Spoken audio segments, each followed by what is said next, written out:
I paid several $1,000s to send my dog to a social media trainer who had millions of followers to fix my dog. I saw all these great videos on TikTok and YouTube about his incredible journey with these really difficult dogs, which I had a really difficult dog. And nothing has reminded me more of that horrible experience than this recent video of this trainer here in Florida who's claiming to be an animal behaviorist and who's using what he's calling a touch correction, which basically means he's physically punching this dog in the chest and the dog is whelping. Nope. Okay. Okay. So I gotta confess, I feel pretty bad too, because I have talked about this trainer in the past. I have done like a reaction video to him. Of course, the video that I had reacted to, it wasn't that, obviously. He just was like showing us around his little like, all the dogs that he has on his property, like his little sort of run, if you will, and introducing us to all the dogs. And it was a cute video, so I did not see this. This is really disappointing, but I'm also not surprised because so far this lady is hitting the nail on the head where, you know, she follows someone on social media. She thinks that this person, you know, I have this huge following. They've been transparent in their social media videos. And then she comes to find out that, you know, a touch correction, which that's not really a thing. I guess it is a thing in that it's a language that trainers would use, but the two of them together, like a touch correction, no. So we might use physical touch in a way that communicates to a dog that maybe we're trying to get their attention, but it wouldn't be hitting.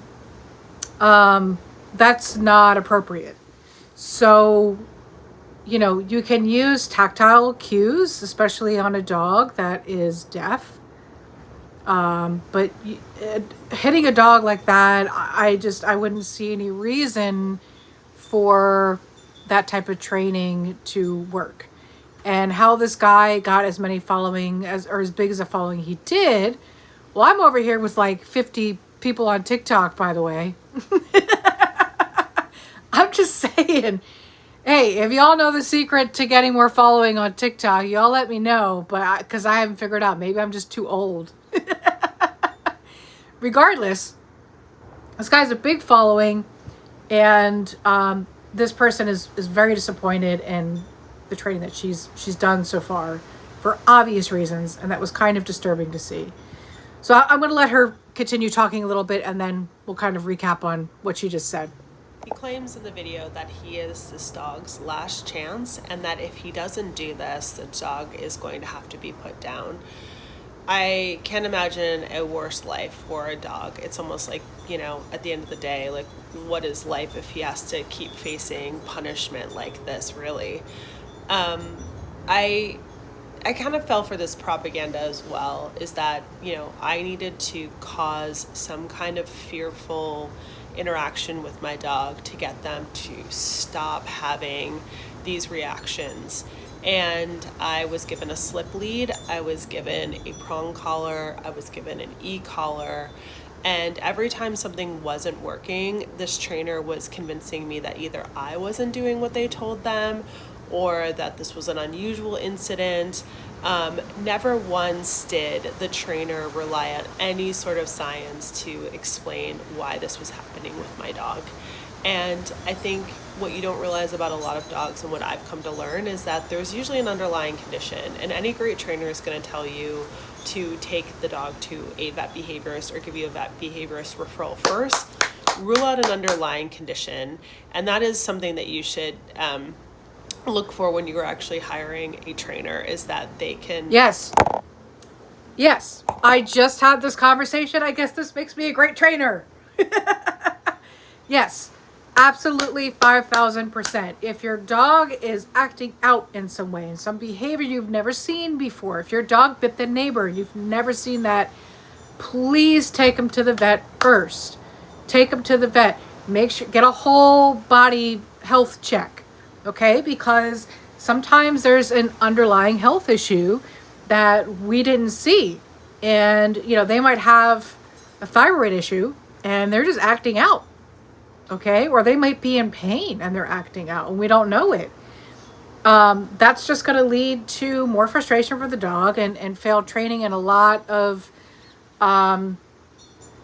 just a waste of money that, you know, you could have saved or put towards another trainer or behaviorist. For those of you that don't really understand like what a behaviorist does, I am not a behaviorist. I have done a lot of like behavior modification dog training, but a behaviorist actually goes to school and studies dog behavior. Okay, so they're not a behaviorist would not sort of like follow or shadow somebody like another trainer, which is how a lot of us, including myself, got started in the dog training industry. So a behaviorist would not just like sort of be taken under another dog trainer's wing. A behaviorist needs to go get that certificate that says that they are a behaviorist. And so that is a lot of why a lot of dog trainers will say that the dog training industry is broken because you don't have to have a certificate to claim you're a dog trainer. I'm going to push back on that a little bit because I think that it really just is about who taught you how to train dogs.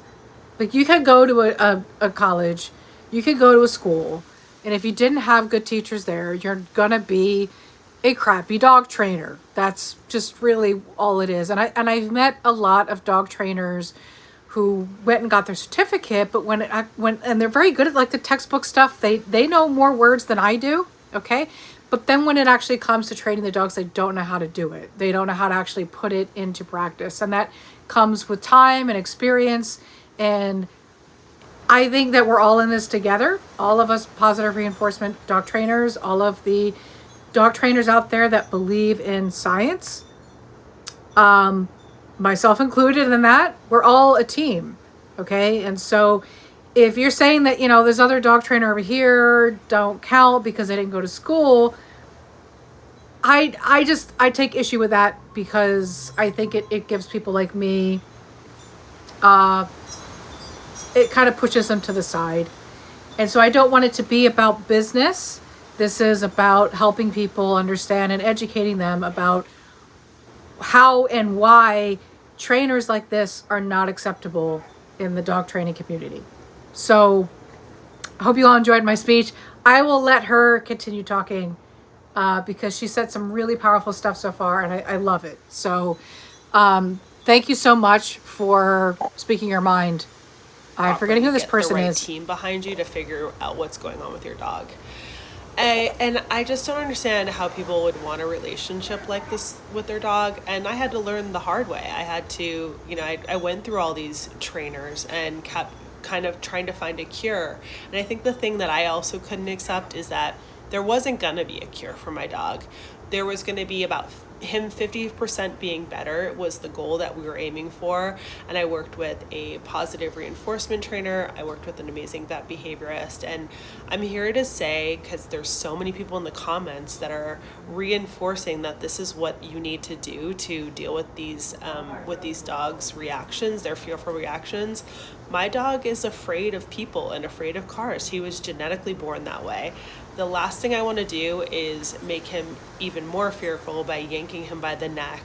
Now I just give him a treat and he's calm and he's feeling good about seeing the thing, and we carry on, and our relationship is so much better, and it's incredible. And I just think that this is not the way, and I always feel that I need to deliver this like PSA because I think a lot of people are believing that this is like what you have to do to dogs, and it's just it's such misinformation.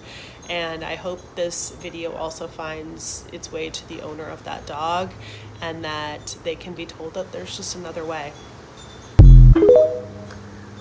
Brilliant. Thank you, Rigatoni Reacts. Thank you. Thank you so much. Seriously. I'm on your side. I'm on your team. I get it.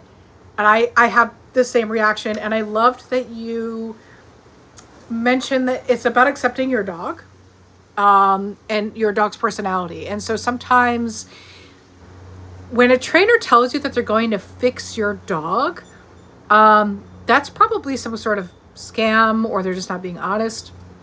The goal is never to fix your dog. The goal is to make whatever it is you're struggling with a little bit better and easier for you to deal with.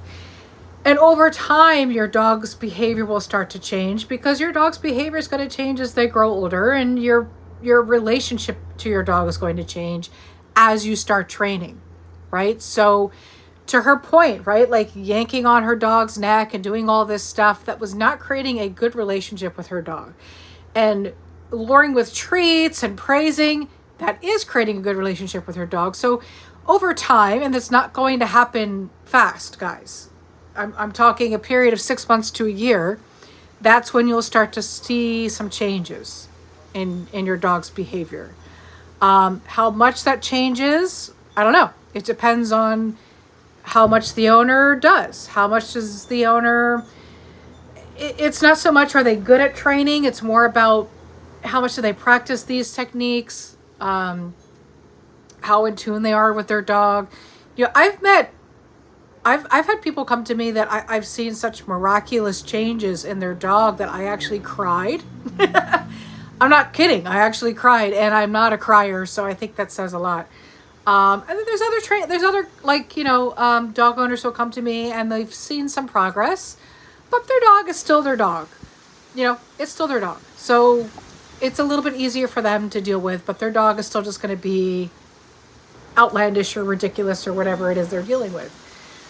In terms of her dog having, I think she said like it's a fearful dog and maybe he was genetically born that way.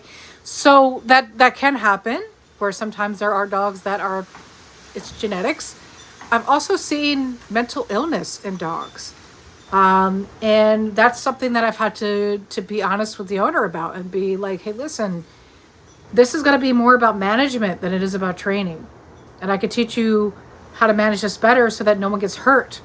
But your dog is still going to want to, you know, bite somebody or hurt somebody. You know, I think that there is such a thing as doggy mental illness. And so talk to your vets.